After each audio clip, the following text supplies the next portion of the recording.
સુરતના જહાંગીરપુરા વિસ્તારમાં ઉત્તરાયણના પર્વ દરમિયાન એક કરુણ ઘટના બની હતી। પતંગની કાતિલ દોરીથી 8 વર્ષના માસૂમ બાળકનો જીવ લઈ લીધો હતો।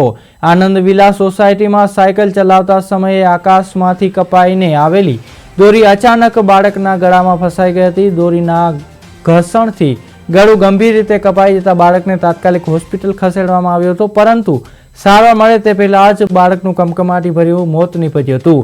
આ ઘટના સીસીટીવી ફૂટેજમાં પણ કેદ થઈ ચૂકી છે, જેમાં બાળક શાંતિથી સાયકલ ચલાવી રહ્યો હતો અને અચાનક દોરી તેના ગળામાં ફસાઈ ગઈ હતી તે જોવા મળી રહ્યું છે। પ્રતિબંધ હોવા છતાં ચાઇનીઝ કે કાચવાળા ધાતક દોરાના વેચાણ સામે ફરી એકવાર પ્રશ્ન ઊભો થઈ ચૂક્યો છે।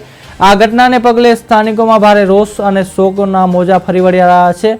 ખાસ કરીને વાલીઓ માટે આ ઘટના ચેતવણીરૂપ છે કે ઉત્તરાયણના દિવસોમાં બાળકોને બહાર મોકલવી વખતે અત્યંત સાવધાની રાખવી જોઈએ। પોલીસે આ મામલે અકસ્માતે મોતનો ગુનો નોંધ્યો છે અને વધુ તપાસ હાથ ધરવામાં આવી છે।